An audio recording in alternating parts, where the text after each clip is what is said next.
Hello everyone. Hello my dear students. So guys, this is Devanshu Gupta and I welcome you all to a brand new channel of ours, that is the 10th CBSE quiz. So in this particular platform we all the educators are going to teach you with the question and answers. मतलब हम आपको यहाँ पे इस particular channel पे question के ऐसे questions के आंसर्स आपको यहाँ पे प्रोवाइड किए जाएंगे जो कि क्वेश्चंस आपसे particularly exam point of view के हिसाब से अगर हम देखें तो काफ़ी ज़्यादा इंपॉर्टेंट है। ऐसे क्वेश्चन का यहाँ पे आपके साथ डिस्कशन किया जाएगा, उनके सॉल्यूशंस आपको प्रोवाइड किए जाएंगे ताकि आप अपनी एग्जामिनेशन में क्या कर सके, अच्छे से एक्सेल कर सके। तो guys we are going to cover each and every type of questions, whether it is objective questions, short answer type question और long answer type question. So guys, this is the introduction about myself. Myself Devanshu Gupta. I had done my graduation from DAV University Indore. I have an experience of more than 2 years in teaching and I had mentored many students for various competitive exams like Olympiads, NTSC, IJS and CBSE boards. So guys, अगर हम बात करें Unacademy की तो Unacademy right now it is the India's largest learning platform. ऐसा क्यों है guys? तो अनअकैडमी क्या करता है, अपने जो भी स्टूडेंट्स हैं उनको कुछ ऐसे अमेजिंग बेनिफिट्स प्रोवाइड करता है जो सिर्फ और सिर्फ अनअकैडमी के ऊपर उनको मिलते हैं। एंड ये अमेजिंग बेनिफिट्स स्टूडेंट्स को हेल्प करते हैं अपनी प्रिपरेशन को और अच्छी तरीके से स्टार्ट करने में और अच्छी तरीके से उसको कंटिन्यू करने में ये जो बेनिफिट्स है हेल्प करते हैं। सो अगर आप भी चाहते हैं इन अमेजिंग बेनिफिट्स को यूज़ करना और इनको एंजॉय करना तो सिंपली जाइए अनअकैडमी का सब्सक्रिप्शन लीजिए। आप अगर सब्सक्रिप्शन लेते हो गाइस तो आपको जो अमेजिंग बेनिफिट्स मिलने वाले हैं मैं आपके साथ डिस्कस करना चाहूँगा। पहला, आपको यहाँ पे मिलने वाली है लाइव क्लासेस। ये जो लाइव क्लासेस है गाइस, आप अपने घर बैठे मोबाइल फ़ोन या कंप्यूटर के ऊपर इनको एक्सेस कर सकते हो।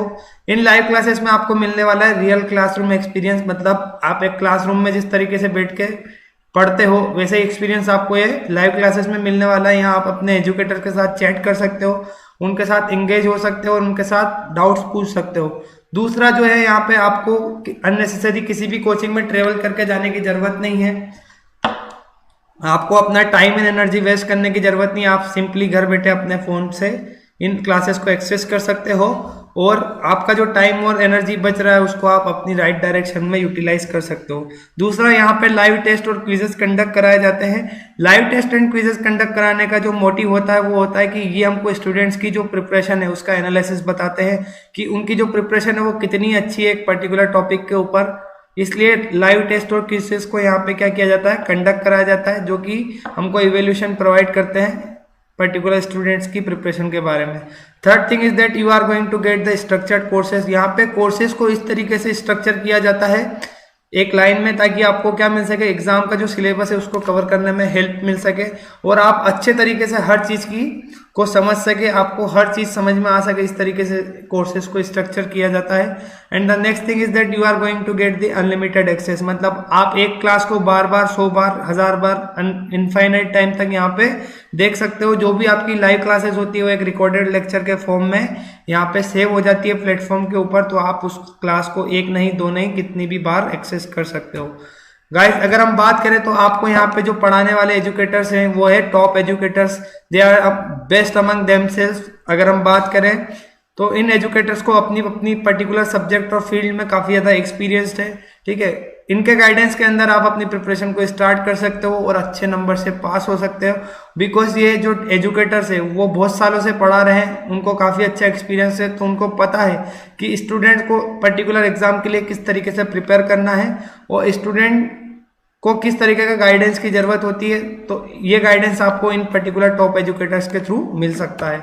The next thing is that Unacademy के ऊपर जो सिलेबस आपका कवर किया जाता है वो एक कॉम्प्रिहेंसिव मैनर में आपका सिलेबस कराया जाता है हर सब्जेक्ट के लिए।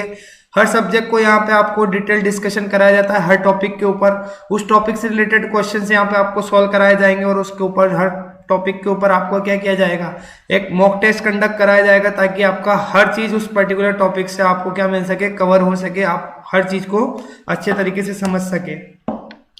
अगली बात है गाइस, अगर आप भी हमसे जुड़ना चाहते हैं और अनअकैडमी के ऊपर अपनी प्रिपरेशन को स्टार्ट करना चाहते हैं तो जाइए अपने प्ले स्टोर के अंदर फ़ोन में या फिर अपने ऐप स्टोर के अंदर जाइए, वहाँ पे जाके सीधे टाइप कीजिए अनअकैडमी लर्निंग ऐप। इस ऐप को डाउनलोड कीजिए, लॉगिन कीजिए। लॉगिन करने के बाद आपको अपना जो मैनेज गोल वाला ऑप्शन आएगा, उस गोल में जाके आपको गोल को सेट करना है सीबीएसई क्लास 10th के लिए। जब आप गोल को सेट कर देते हैं गाइस, तो आपको प्लेटफॉर्म के ऊपर या ऐप के ऊपर जितने भी क्लास 10 से रिलेटेड कोर्सेस है उनको आप एक्सेस कर सकेंगे, उनको आप देख सकेंगे। नेक्स्ट थिंग इज दैट, अगर आप हमसे टेलीग्राम के ऊपर ज्वाइन करना चाहते हैं या टेलीग्राम के ऊपर हमसे बात करना चाहते हैं, तो जाइए टेलीग्राम ऐप को डाउनलोड कीजिए। आप ऐप स्टोर से सीधे इस ऐप को डाउनलोड कर सकते हो। डाउनलोड होने के बाद आपको ये जो लिंक दिया हुआ है यहाँ पे t.me/quest10cbsc, इसको आपको जाके क्या करना है, सीधे टाइप कर देना है। टाइप करने के बाद आप हमसे सीधे जुड़ सकते हैं, हमसे बात कर सकते हैं, अपनी क्वेरीज को पूछ सकते हैं। अगर हम बात करें गाइस सब्सक्रिप्शन की, तो सब्सक्रिप्शन जो है अनअकैडमी का वो बहुत ज्यादा अफोर्डेबल है, बहुत ज्यादा नॉमिनल है। क्यों? क्योंकि ये 12 मंथ्स के लिए आपसे सिर्फ और सिर्फ चार्ज करता है कितने पैसे, 12,500 रुपीज। अगर कंपैरिजन करें इस अमाउंट का हम अदर कोचिंग इंस्टीट्यूट या अदर ऑनलाइन प्लेटफॉर्म के रिगार्डिंग, तो ये आपको बहुत ही सस्ता पड़ता है अनअकैडमी के ऊपर। सस्ता इसलिए क्योंकि आपसे बहुत कम फीस चार्ज की जा रही है। इस फीस में आप अपने 5 सब्जेक्ट की क्या कर सकते हो, प्रिपरेशन को स्टार्ट कर सकते हो। 12 मंथ्स के लिए ओनली आपको कितना पे करना है, 12,500 रुपीज। लेकिन गाइस एक और जो इंपॉर्टेंट इन्फॉर्मेशन मैं आपके साथ यहाँ पे शेयर करना चाहूंगा कि अगर आप क्या करते हो, मेरा एक कोड जो है DGCBSC, इसको यूज करते हो, आपको क्या करना है गाइस, ये जो मेरा कोड है DGCBSC, इसको अगर आप यूज करते हो तो आपको इंस्टेंट 10% का डिस्काउंट और मिल जाएगा। मतलब ये जो 12 मंथ का जो आपका प्लान था, that is going to be of 12,500 rupees, ये और कम होकर कितना हो जाएगा 12 मंथ के लिए, सिर्फ और सिर्फ 11,250 रुपीज। अगर आप मेरा ये कोड यूज करते हो तो आपको सीधे 10% का डिस्काउंट मिल रहा है। अगर उसको मंथली के हिसाब से देखें हम, तो सिर्फ और सिर्फ 938 रुपीज में आप हर मंथ अपने 5 सब्जेक्ट की प्रिपरेशन को स्टार्ट कर सकते हो। सो गाइस जाइए अनअकैडमी के ऊपर सब्सक्रिप्शन लीजिए। आप मेरा ये कोड यूज करेंगे तो आपको सीधे कितना 10% का जो बेनिफिट्स क्या कर सकते हो, आप डिस्काउंट को अवेल कर सकते हो। सो गाइस ये फीस जो है काफी ज्यादा कम है। हर एक बच्चा जो क्या है इस 11,250 रुपीज की फीस को क्या कर सकता है, अफोर्ड कर सकता है। वो अपनी क्लास 10 की प्रिपरेशन को एक अनदर लेवल पे लेके जा सकता है अनअकैडमी के साथ, क्योंकि अनअकैडमी पे आपको मैंने जो डिस्कस किए हैं ऐसे कुछ अमेजिंग बेनिफिट्स हमेशा आपको मिलते रहेंगे। तो गाइस जाइए अनअकैडमी के ऊपर सब्सक्रिप्शन लीजिए और अपनी प्रिपरेशन को घर बैठे आज ही स्टार्ट कीजिए। बिल्कुल टाइम वेस्ट मत कीजिए गाइस।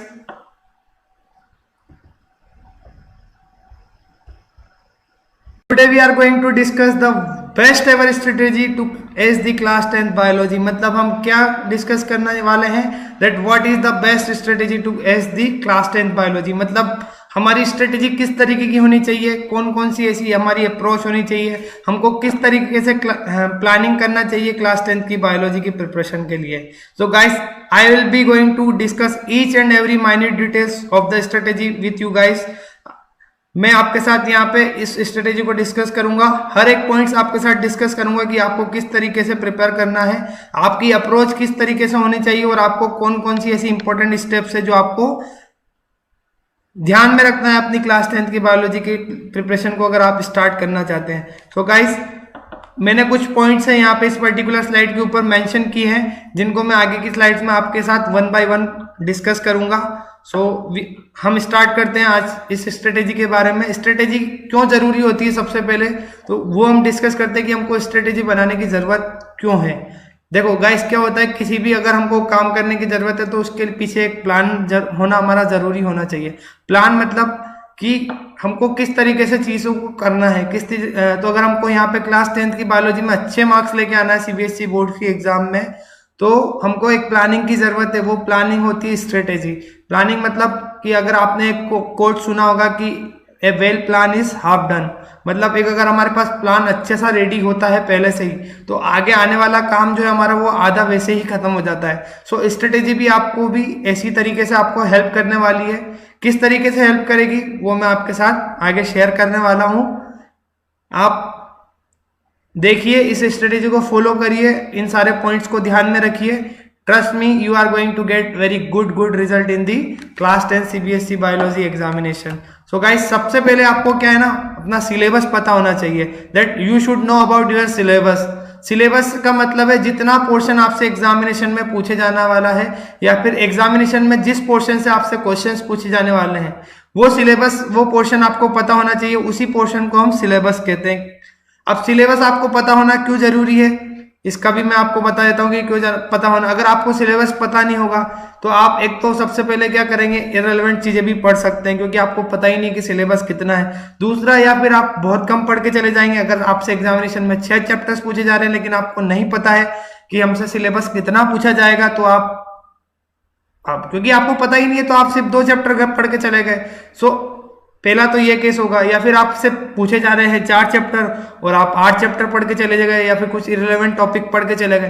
तो गाइस, ये दोनों जो केसेस है वो आपको हेल्पफुल नहीं है, बेनिफिशियल नहीं है आपके एग्जाम में, अगर आपको अच्छे मार्क्स लेके आना है। सो सबसे पहले आपको पता होना चाहिए कि सिलेबस हमसे क्या क्या पूछे जाने वाला है एग्जामिनेशन में, उस सिलेबस में कौन कौन से टॉपिक्स हमारे आते हैं, उन टॉपिक्स को ही हमको पढ़ना है सिर्फ और सिर्फ। आपको और कोई इररिलेवेंट टॉपिक्स आपको पढ़ने की कोई जरूरत नहीं है। अगर आपको सिलेबस पता है तो आपको पता रहेगा कि हाँ, मुझे इतना सिलेबस जो है साल भर में हमेशा अपना इतना सिलेबस कवर करना है।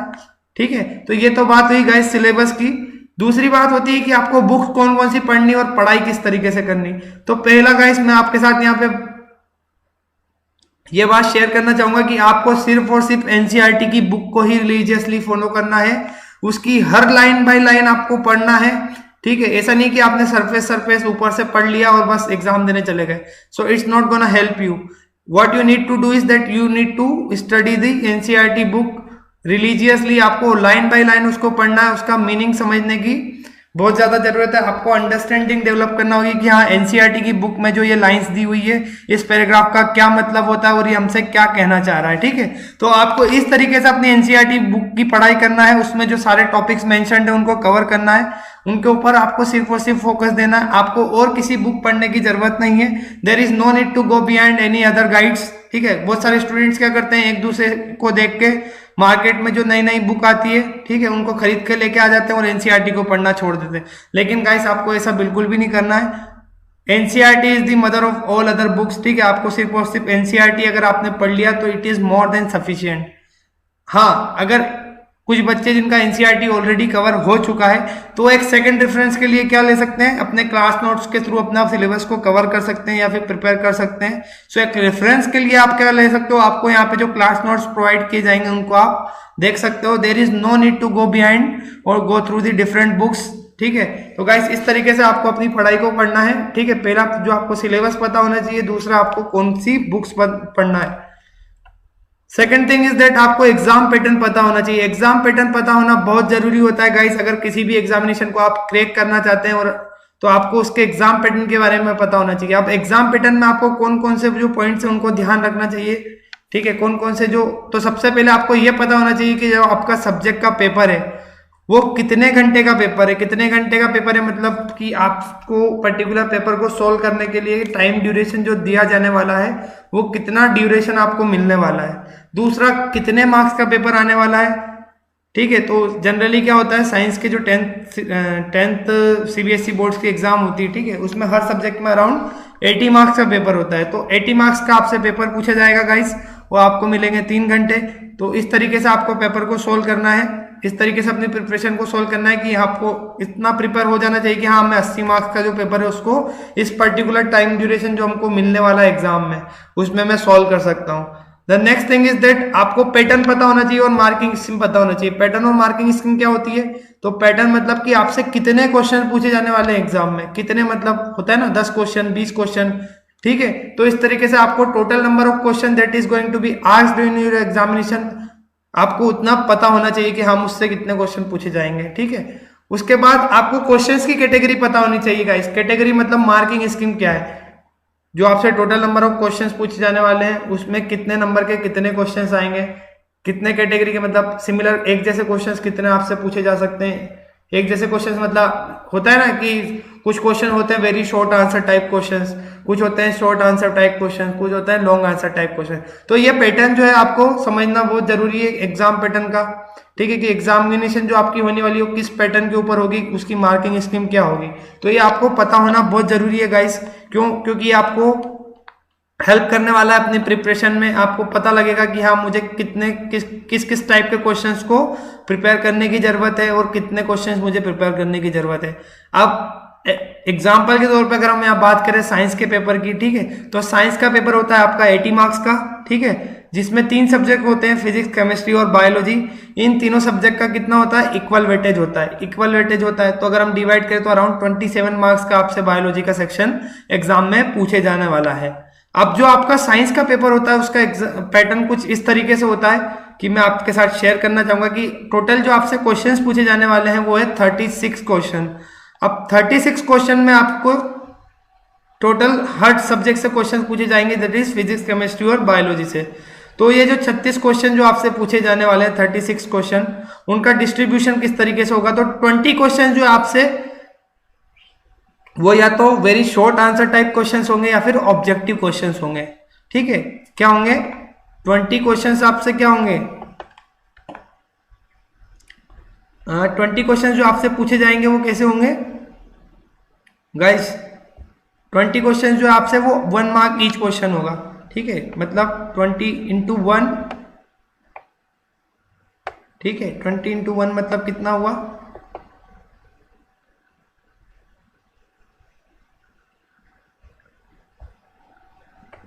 20 इंटू 1 आपसे पूछा जाएगा, मतलब 20 इंटू 1 हो गया 20 मार्क्स। तो 20 क्वेश्चन जो पूछे जाएंगे आपसे 20 मार्क्स के लिए पूछे जाएंगे। फर्स्ट कैटेगरी के क्वेश्चन जो है दैट इज ऑब्जेक्टिव क्वेश्चंस और short answer type questions. Second जो टाइप के क्वेश्चंस आपसे पूछे जाएंगे वो है शॉर्ट आंसर टाइप क्वेश्चंस, और ये टोटल नंबर होगा इनका कितना आपसे पूछा जाएगा, 10 क्वेश्चन जो है ऐसे आपसे पूछे जाने वाले हैं एग्जामिनेशन में, जिनका टोटल सम होता है 30 मार्क्स।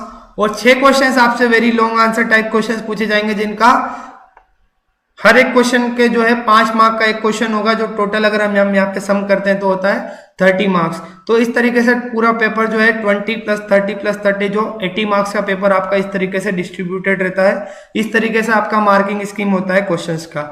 तो गाइस ये तो हमको एग्जाम पैटर्न के बारे में पता चल गया। अब दूसरी चीज जो है आपको बायोलॉजी का सेक्शन जो है हम उसके बारे में यहाँ पर पर्टिकुलरली बात कर रहे हैं। तो बायो का जो सेक्शन है उसका वेटेज कितना है, तो मैंने आपके साथ बताया था कि 27 नंबर का आपसे बायोलॉजी यहाँ पे पूछा जाएगा। तो आपके जितने भी चैप्टर्स बायोलॉजी के पर्टिकुलर सेक्शन से पूछे जाने वाले हैं, आपको उसके हर चैप्टर का, ठीक है, भी वेटेज पता होना चाहिए। हर चैप्टर का वेटेज क्यों पता होना चाहिए, सपोज अगर हम बात करें जो आपका पहला चैप्टर है दैट इज लाइफ प्रोसेसेस, तो वो हमेशा आपसे अराउंड कितना 8 to 10 मार्क्स का पूछा जाता है एग्जामिनेशन में। तो इस तरीके से जब आपको हर एक टॉपिक का हर एक चैप्टर का जो अब आपको क्या होगा वेटेज पता होगा, तो आप क्या कर सकते हैं गाइस, उस हिसाब से अपनी प्रिपरेशन को मैनेज कर सकते हैं, उस हिसाब से आप अपनी अकॉर्डिंगली प्रिपरेशन को कंटिन्यू रख सकते हैं। आपको यह पता रहेगा कि मुझे कौन कौन से चैप्टर जो है वो उनका वेटेज ज़्यादा है, तो मुझे उनको अच्छे तरीके से प्रिपेयर करना है, बिल्कुल नहीं छोड़ना है उनको। और अगर आपको ये पता रहेगा कि हाँ कौन सा चैप्टर जो है मुझे कम मार्क्स का पूछा जाएगा, तो मैं उस हिसाब से अपने प्रिपरेशन को क्या कर सकता हूँ, कंटिन्यू कर सकता हूँ। So guys the second thing is that you should know about your exam pattern, मतलब एग्जाम पैटर्न का पता होना बिल्कुल बिल्कुल बहुत ही ज़्यादा ज़रूरी होता है guys. Third thing is that आपको कंपेरेटिव स्टडी करना है टॉपिक्स की। बायोलॉजी में बहुत सारे टॉपिक्स ऐसे होते हैं गाइस जिनका क्या सिमिलर आपको दिखते हैं, ठीक है, या फिर बहुत ज्यादा सिमिलर होते हैं टॉपिक्स। तो ऐसे टॉपिक्स को आपको फिल्ट्रेट करना है। उसके बाद आपको क्या करना है, फिल्टर करने के बाद ऐसे टॉपिक्स की कंपेरेटिव स्टडी करना है। कंपेरेटिव स्टडी मतलब आपको उनको साथ साथ पढ़ना है, ताकि आपको क्या पता लग सके कि हाँ ये जो पर्टिकुलर जो टॉपिक्स जो एक दूसरे के इतने सिमिलर है, तो आपको उनकी सिमिलरिटीज भी पता हो जाएगी। इसी तरीके से फिर उनके क्या डिफरेंसेस है उन कॉन्सेप्ट में, वो भी आपको पता लग जाएगा। अगर हम एग्जाम्पल के तौर पे बात करें तो 9th में आपने पढ़ा होगा एनिमल सेल, प्लांट सेल, तो दोनों क्या काफी ज्यादा सिमिलर होते हैं, कुछ ही ऐसी डिफरेंसेस होते हैं जो एक दूसरे को अलग करती है। तो इसी तरीके से आपको जो भी टॉपिक्स या कॉन्सेप्ट आपके जो पर्टिकुलर क्लास 10th के सिलेबस में दिए हुए हैं, जो काफी ज्यादा क्या हो सिमिलर हो एक दूसरे से, तो ऐसे टॉपिक्स को आपको किस तरीके से पढ़ना है, कंपैरेटिव मैनर में पढ़ना है। अगर हम बात करें यहाँ पे तो मोनोहाइब्रिड क्रॉस और डाईहाइब्रिड क्रॉस आप पढ़ेंगे 10th क्लास में, तो उसका आप कंपैरेटिव स्टडी कर सकते हो। दूसरा आप क्या पढ़ सकते हो गाइस, O2 ट्रांसपोर्ट और CO2 ट्रांसपोर्ट किस तरीके से होता है। तो इस तरीके से आपको क्या करना है गाइस, कंपैरेटिव स्टडी करना है। कंपैरेटिव स्टडी से आप क्या एक तो कॉन्सेप्ट को अच्छे तरीके से, दो कॉन्सेप्ट जो एक दूसरे से इतने सिमिलर है उनको अच्छे तरीके से समझ पाएंगे। उनकी क्या क्या सिमिलरिटीज है उन दोनों टॉपिक्स में वो भी आप समझ पाएंगे, और उनमें क्या क्या डिफरेंसेस है ये भी आप अच्छे से समझ पाएंगे। आपने बहुत सी बात देखा होगा कि क्या होता है कि एग्जाम में आपसे सीधे सीधे पूछ लेते हैं differentiate between this and this, तो ऐसे टाइप ऑफ क्वेश्चन को आप क्या कर सकोगे फिर अच्छे तरीके से हैंडल कर सकोगे, क्योंकि आपने ऑलरेडी इसी जो है पढ़ाई पहले घर पे बैठ के साल भर कर चुके हो, ठीक है। और दूसरा आपको क्या करना है, जो भी रूट वर्ड्स है, रूट वर्ड्स मतलब ऐसे वर्ड्स होते हैं जिनकी डेफिनेशन होती है, जिनके ऊपर पूरा कॉन्सेप्ट जो है बायोलॉजी का क्या होता है टिका हुआ रहता है, तो ऐसे कॉन्सेप्ट को आपको जिनमें रूट वर्ड्स का यूज बार बार होता हो, ऐसे रूट वर्ड्स या फिर ऐसी डेफिनेशंस को आपको अच्छे तरीके से याद करना है, उनका मीनिंग समझने की जरूरत है, ताकि आप जो पर्टिकुलर कॉन्सेप्ट है उसको बहुत अच्छे तरीके से उसको समझ सके, उसकी एक अंडरस्टैंडिंग को क्या कर सके, डेवलप कर सके। So guys this is about the comparative study of topics. The next thing is that आपको विजुअलाइजेशन करना है। विजुअलाइजेशन मतलब आपको कल्पना करना है, अपने दिमाग में जो भी बायोलॉजिकल प्रोसेसेस आपकी बॉडी के अंदर हो रही है उन प्रोसेसेस की आपको क्या करना है, विजुअलाइजेशन करना स्टार्ट करना है आपको। विजुअलाइजेशन मतलब कि अगर मैंने बात की कि हाँ डाइजेस्टिव सिस्टम किस तरीके से वर्क करता है, तो आपके दिमाग में एक इंस्टेंट क्या हो जाना चाहिए कि आपके दिमाग में एक इमेज फॉर्म हो जानी चाहिए डाइजेस्टिव सिस्टम की, फिर सारे ऑर्गन्स आपको पता लग जाना चाहिए कि हाँ ये ऑर्गन यहाँ पे होता है, इसका ये वर्क होता है। तो इस तरीके से जब आप अपनी थिंकिंग को डेवलप करोगे, ठीक है, विजुअलाइज करना स्टार्ट करोगे, तो आपको काफी ज्यादा मजा आएगा बायोलॉजी को पढ़ने में, और आपको हेल्प भी मिलेगी कि हाँ किसी भी कॉन्सेप्ट को समझने में आपको हेल्प मिलेगी गाइस। क्यों? क्योंकि विजुअलाइजेशन से आपको पता लग जाएगा कि हाँ इस तरीके से एक पर्टिकुलर प्रोसेस यहाँ से इस पर्टिकुलर ऑर्गन से होती है। अगर हम बात करें digestive system in human beings या फिर न्यूट्रिशन इन ह्यूमन बींग्स, तो हमने जैसे ही नाम सुना कि न्यूट्रिशन इन ह्यूमन बींग्स या फिर अवर डाइजेस्टिव सिस्टम, तो हमारे दिमाग में सीधे सीधे एक इमेज बन गई कि हाँ यहाँ माउथ होता है, यहाँ ईसोफेगस, यहाँ स्टमक, यहाँ लार्ज इंटेस्टाइन, यहाँ स्मॉल इंटेस्टाइन, और यहाँ पे एनस। हम क्या करते हैं, माउथ से खाना खाते हैं, तो हमारे दिमाग में वही पिक्चर चलने लगे, ठीक है। तो इस तरीके से हमको क्या करना है, विजुअलाइजेशन करना है, ताकि आपको जो है बायोलॉजिकल प्रोसेस है वो अच्छे तरीके से इफेक्टिव वे में आपको क्या कर सके, समझ में आ सके, और उसको आप अच्छे तरीके से समझ सको। नेक्स्ट थिंग इज दैट आपको फ्लो चार्ट्स और चार्ट्स बनाने की बहुत ज्यादा जरूरत है। फ्लो चार्ट्स और चार्ट्स क्यों बनाना जरूरी है गाइस, मैं आपके साथ डिस्कस करने वाला हूं। आप भी बोलेंगे कि हाँ ये काफी ज्यादा इंपॉर्टेंट पॉइंट है। क्यों? क्योंकि हमारा जो बायो का सिलेबस है क्लास 10 के लिए वो काफी ज्यादा बड़ा है, काफी ज्यादा वास्ट है। तो ये चार्ट्स और फ्लो चार्ट्स क्या करेंगे गाइस, आपको आपके जो सिलेबस है उसको समराइज करने में, कंसाइज करने में आपकी हेल्प करेंगे। किस तरीके से? क्योंकि सिलेबस आपके पास नोट्स ऑलरेडी रहते हैं, ठीक है, तो आपको चार्ट्स और फ्लो चार्ट्स को बनाना है। आप जब फ्लो चार्ट्स और चार्ट्स को बनाते हो तो आपको क्या करना है, कुछ पॉइंट्स को ध्यान में रख के इनको बनाना है। आपको जो फ्लो चार्ट्स और चार्ट्स आप बना रहे हो उनको शॉर्ट एंड सिंपल रखना है गाइस। पहला आपको क्या ध्यान में रखना है कि हमारे जो चार्ट्स और फ्लो चार्ट्स होने चाहिए वो किस तरीके के होने चाहिए, काफी ज्यादा शॉर्ट और काफी ज्यादा सिंपल होने चाहिए। आपको इसमें हर चीज लिखने की जरूरत नहीं है, अननेसेसरी इंफॉर्मेशन यहाँ पे लिखने की जरूरत नहीं है, क्योंकि हमारे पास जो भी कंटेंट है वो ऑलरेडी लिखा हुआ है हमारे नोट्स में, हमारी एनसीईआरटी की बुक में वो सब कुछ अवेलेबल है। तो आपको यहाँ पे सिर्फ वो पॉइंट्स लिखने की जरूरत है उस पर्टिकुलर चार्ट में जो कि एग्जाम पॉइंट ऑफ व्यू से काफी ज्यादा इंपॉर्टेंट है, या फिर उस कॉन्सेप्ट को समझने में काफी ज्यादा इंपॉर्टेंट है। तो ऐसे पॉइंट्स को आप लिखिए, एग्जाम्पल्स लिखिए, ताकि आपका पूरा जो एक कॉन्सेप्ट है उसको आप क्या कर सको, उस इतना पढ़ के भी आप उसको अच्छे से रिवाइज कर सको। तो इस तरीके से आपको पूरा चैप्टर का एक क्या करना है, फ्लो चार्ट बनाना है, या फिर चार्ट बनाना है, या किसी टॉपिक के ऊपर आपको चार्ट्स बनाना है। इस तरीके से आपको क्या करना है गाइस, चार्ट्स बना के रखना है। अब ये बनाना क्यों जरूरी है? तो जरूरी इसलिए कि एग्जाम टाइम पे क्या होता है, हमारे पास टाइम की बहुत ज्यादा कमी होती है, बहुत ज्यादा शॉर्टेज होती है हमारे पास टाइम की, ठीक है। तो उस टाइम पे आपको क्या मिलेगा, इस सिलेबस को क्विक रिवीजन करने में, सिलेबस का रिवीजन करने में आपको क्या हेल्प करेंगी, ये फ्लो चार्ट्स और चार्ट्स आपको हेल्प करेंगे गाइस। क्यों? क्योंकि हम नोट्स तो इतना पढ़ नहीं सकते बार बार, एक एक लाइन को अगर आप पढ़ने जाओगे वापस नोट्स की इतने कम पीरियड ऑफ टाइम में, तो आपके सिर्फ एक चैप्टर 2 चैप्टर कवर हो पाएंगे। लेकिन आपके पास चार्ट्स रहेंगे, फ्लो चार्ट्स रहेंगे, जो कि आप ऑलरेडी क्या कर चुके हो, रिवीजन 5 बार पूरे नोट्स का कर चुके हो, या फिर आपने पूरे नोट्स से उनको ऑलरेडी रिवाइज कर चुका है पहले। लेकिन आपको अभी क्या करने की जरूरत है, एक क्विक रिवीजन करने की जरूरत है सिलेबस की। तो आप वो किस तरीके से कर सकोगे, जब आपके पास चार्ट्स और फ्लो चार्ट्स अवेलेबल रहेंगे, तो वो क्या करेंगे, आपको हेल्प करेंगे अपने सिलेबस को शॉर्ट पीरियड ऑफ टाइम में कवर करने में। सो गाइस जाइए, आपको क्या करने की जरूरत है, सबसे पहले कि इन चार्ट्स और फ्लो चार्ट्स को बनाने की आपको बहुत बहुत जरूरत है। ये आपके एक तरीके से हम बोले तो ये आपके शॉर्ट नोट्स का काम करेंगे, ये चार्ट्स और flow charts. Next thing is that आपको डायग्राम्स बनाने की जरूरत है गाइस। डायग्राम्स के बिना बायोलॉजी को समझना बहुत डिफिकल्ट है, बहुत ज्यादा कॉम्प्लेक्स है। अगर हम डायग्राम्स हटा दें और बायोलॉजी के किसी कॉन्सेप्ट को आपको समझने का कहें तो आप बिल्कुल नहीं समझ सकते।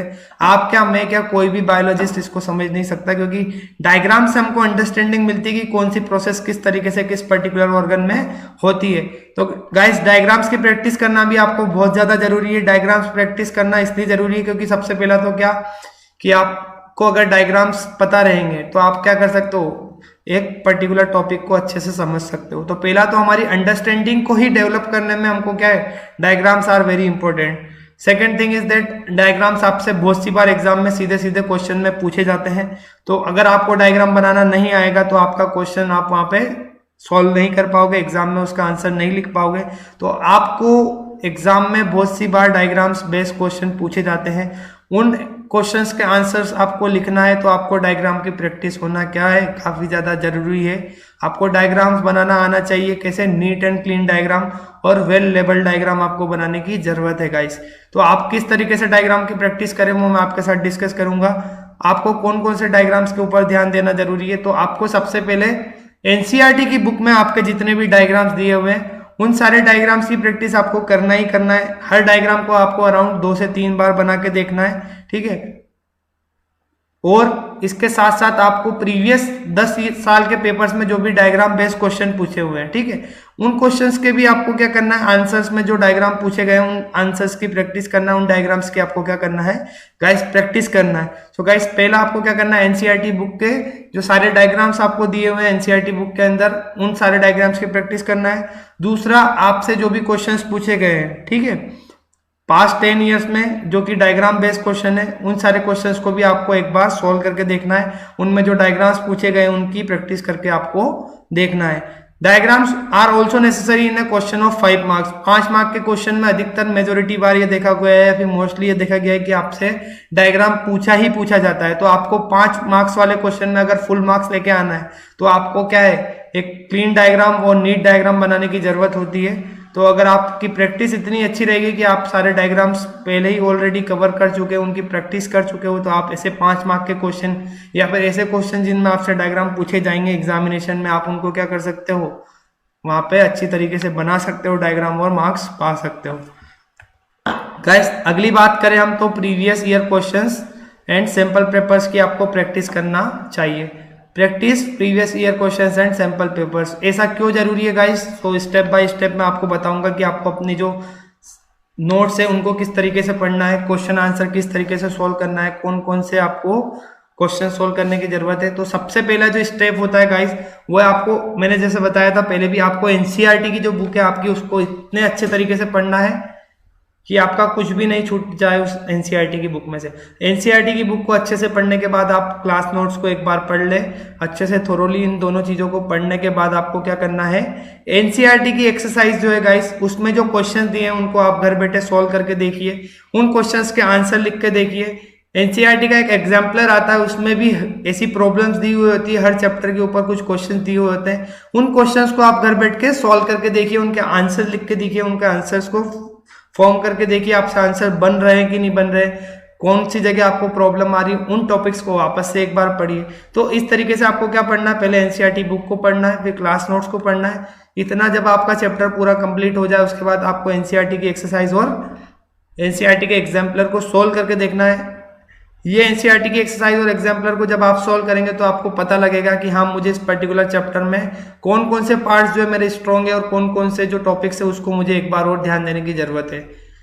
इतना होने के बाद आपको क्या करना है, पूरे सिलेबस जब आपका हो जाए कवर, ठीक है, जब आप एनसीईआरटी की बुक से या क्लास नोट्स के थ्रू अपना पूरा जितने भी चैप्टर्स आपसे पूछे जाएंगे एग्जाम में उनको जब आप पढ़ लें तो गाइस उसके बाद आपको क्या करना है, उसके बाद आपको करना है कि आपको ऐसे सारे क्वेश्चन जो आपसे पूछे गए हैं लास्ट 10 ईयर्स की एग्जामिनेशन में आपकी बायोलॉजी सेक्शन से, ऐसे सारे क्वेश्चन चाहे वो एमसीक्यू हो, चाहे very short answer type question हो, चाहे शॉर्ट आंसर टाइप क्वेश्चन या लॉन्ग आंसर टाइप क्वेश्चन हो, मतलब हर कैटेगरी का क्वेश्चन, हर टाइप का क्वेश्चन आपको सॉल्व करके देखना है जो कि आपके लास्ट 10 ईयर्स के पेपर में पूछे गए हैं। ऐसे क्वेश्चंस को जब आप सोल्व कर लोगे गाइस तो आपको एक तो क्या है, जितने भी क्वेश्चंस मेजोरिटी में बन सकते हैं एक टॉपिक के ऊपर, वो आप ऑलरेडी सॉल्व कर चुके होंगे घर पे, उनको लर्न कर चुके होंगे घर पे। तो बहुत सी बार क्या होता है, सीबीएसई की एग्जाम में क्वेश्चंस रिपीटेटिव वे में पूछे जाते हैं, मतलब एक पर्टिकुलर इंटरवल के बाद क्वेश्चंस रिपीट किए जाते हैं। तो वो क्वेश्चंस तो आप इजीली बैठ के अपनी एग्जामिनेशन में सॉल्व कर सकते हो। दूसरा, आपको एक हैबिट हो जाएगी ये सारे टाइप ऑफ क्वेश्चंस को सॉल्व करने की। तो जब एग्जाम में आपका पेपर आएगा तो आपको उसमें ऐसा कुछ भी नया देखने को नहीं मिलेगा, क्योंकि आप इस टाइप के क्वेश्चंस क्या कर चुके हैं, ऑलरेडी घर पे बैठ के सॉल्व कर चुके हैं। तो इतना होने के बाद गाइस आपको क्या करना है, घर बैठ के ईमानदारी से 5 सैंपल पेपर्स को एटलीस्ट आपको सॉल्व करके देखना है। ये 5 सैंपल पेपर को जब आप सॉल्व करेंगे तो आपको एक टाइमर लगाना है, ठीक है, पर्टिकुलर टाइम ड्यूरेशन में अपनी एक कॉपी के ऊपर जिस तरीके से आप एग्जाम देते हैं उस तरीके से क्वेश्चंस को सॉल्व करना है। उसके बाद सेल्फ एनालिसिस करिए उस पर्टिकुलर पेपर का कि हाँ क्वेश्चन हमसे क्या पूछे गए थे, हमने क्या आंसर लिखा, हमको कितने मार्क्स मिलने चाहिए, हमको 27 का जो बायोलॉजी का सेक्शन है उसमें से कितने मार्क्स आ रहे हैं। तो इस तरीके से जब आप सेल्फ एनालिसिस करोगे तो आपको क्या मिलेगा, एक क्विक रिव्यू मिलेगा आपकी प्रिपरेशन के बारे में। और दूसरा, ये सैंपल पेपर्स आपको हैबिचुअल बना देंगे एग्जाम पैटर्न के, क्योंकि सैंपल पेपर क्या होते हैं, exactly are the copy of the paper that are going to be exam that is going to be asked during the final exam। मतलब आपकी जो सीबीएसई क्लास 10th का बोर्ड का पेपर जो होता है, ठीक है, ये सैंपल पेपर भी उसी पैटर्न के ऊपर बनाए जाते हैं। तो ये आपको हैबिचुअल बना देंगे एग्जाम पैटर्न के जब आप इस तरीके से 5 पेपर को सॉल्व कर लेंगे। क्यों गाइस, ऐसा इसलिए है गाइस क्योंकि जब आप एग्जाम में बैठोगे, ठीक है, आपको पेपर मिला तो आपको पता होगा कि हाँ 1 नंबर का क्वेश्चन है तो मुझे कितना आंसर लिखना है, 5 नंबर का क्वेश्चन है तो मुझे कितना आंसर लिखना है, 3 नंबर का क्वेश्चन है तो मुझे कितना आंसर लिखना है। क्योंकि आप ऑलरेडी 5 पेपर घर से सॉल्व करके आएंगे तो आपको पता रहेगा कि हाँ 3 नंबर का क्वेश्चन है तो मुझे ये इन्फॉर्मेशन लिखने की जरूरत है, इसके अलावा मुझे अननेसेसरी और कुछ लिखने की जरूरत नहीं है। So guys, this is the full proof strategy, जो है 7 स्टेप मैंने आपके साथ शेयर किए, इसको फॉलो कीजिए, इस स्ट्रेटेजी को फॉलो कीजिए guys. I can assure you that you will get the very good result in your biology for in your examination in class 10th। ठीक है, आपको क्लास 10th में अमेजिंग सा रिजल्ट मिलने वाला है अगर आप बायोलॉजी के सेक्शन में आए। मैंने जो ये स्टेप्स आपके साथ शेयर किए, ये जो चीजें मैंने आपके बताई है, अगर आप इन चीजों को क्या करते हो, फॉलो करते हो गाइस, तो trust me you are going to get very good results. क्यों? क्योंकि ये स्ट्रेटेजी जो है मैंने काफी मेरे स्टूडेंट्स के साथ पास्ट ईयर्स में उनके साथ शेयर किए and they had gate very good result in the biology sections of their particular paper. So guys, जाइए इस स्ट्रेटेजी को फॉलो कीजिए। और एक चीज और मैं आपके साथ यहाँ पे शेयर करना चाहूंगा कि आपको गाइस फोकस और कंसंट्रेटेड स्टडी करनी है साल भर। अब अगर आप बात करोगे कि हम आखिरी के 1 महीने में इस स्ट्रेटेजी को फॉलो कर लें तो is that going to be helpful, तो गाइस वो आपको हेल्प नहीं करने वाली। क्यों? क्योंकि ऐसा होता है गाइस कि 10 दिन का खाना आप 1 दिन में नहीं खा सकते। ठीक है, इसी तरीके से आप जो सारे साल भर की पढ़ाई है उसको 1 दिन में नहीं पढ़ सकते हो, या 1 महीने में नहीं पढ़ सकते, 2 महीने में नहीं पढ़ सकते। उसके लिए आपको क्या डेडिकेशन, हार्ड वर्क की जरूरत है। पूरे साल भर पूरी ईमानदारी के साथ, पूरे फोकस के साथ, पूरे कंसंट्रेशन के साथ आपको साल भर पढ़ाई करनी है। हाँ, वो जो 1 महीने 2 महीने की पढ़ाई है वो आपको एग्जाम में पास जरूर करवा देगी, लेकिन आपको क्या है, जो आपको टॉप करना है या फिर आपको जो बहुत अच्छा रिजल्ट चाहिए, ठीक है, 95+ अगर आपको चाहिए, तो आपको क्या करना है, साल भर हर सब्जेक्ट में इसी तरीके से आपको क्या करनी है, अपनी प्रिपरेशन को जारी रखना है, उसको कंटिन्यू करना है, अपना फोकस नहीं लूज करना है, अपने कंसंट्रेशन को नहीं लूज करना है। सिर्फ और सिर्फ मैंने जो स्टेप्स बताई है आपको, जो स्ट्रेटेजी बताई है, उसको आप फॉलो करिए। Trust me guys, you are going to get very very good result and you will going to thank me later for this amazing strategy. So guys, this is all about the strategy.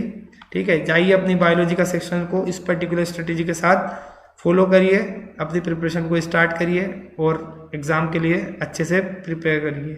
So guys, अगर आपको कोई query है, कोई doubt है, या फिर आप मुझसे कुछ चीज़ें पूछना चाहते हैं, या कुछ ऐसे क्वेश्चन है जो आप मुझसे पूछना चाहते हैं, तो you can write it about in the YouTube comment section and I will reply to your questions on that particular section. Guys, ऐसे ही अमेजिंग वीडियोस अगर आपको चाहिए तो जाइए सब्सक्राइब करिए हमारे चैनल को। आप हमारे चैनल को सब्सक्राइब करते हो तो आपको मिलेगा ऐसे ही अमेजिंग नोटिफिकेशन, ऐसे अमेजिंग वीडियोस आपको मिलते रहेंगे। और आपको नोटिफिकेशन चाहिए अपकमिंग वीडियोस की, ठीक है। तो आप क्या करिए, जाइए बेल आइकन को क्या करिए, हिट करिए, उसके ऊपर क्लिक करिए, तो आपको आने वाले ऐसे अमेजिंग वीडियोस का नोटिफिकेशन मिलता रहेगा। और गाइस अगर आप क्या करना चाहते हैं, अनअकैडमी के ऊपर अपना प्लान क्या करना चाहते हैं, सब्सक्रिप्शन लेना चाहते हैं, तो आप मेरा ये कोड है इसको यूज कीजिए, दैट इज DGCBSC। अगर आप मेरा कोड यूज करते हो तो आपको मिल जाएगा सीधे सीधे 10% discount on your final amount, and you can start your preparation from your home itself. There is no need to go anywhere else. So guys जाइए अपनी प्रिपरेशन को स्टार्ट कीजिए, अनअकैडमी के ऊपर सब्सक्राइब कीजिए, और जो भी बेनिफिट्स जो हमने इस पर्टिकुलर कोर्स में डिस्कस किए आपके साथ वो सब आपको मिल जाएंगे। आप घर बैठे अपने 5 सब्जेक्ट की प्रिपरेशन को अनअकैडमी के साथ स्टार्ट कर सकते हो। So guys this is all from my side for today. Thank you and bye bye, see you soon, take care guys.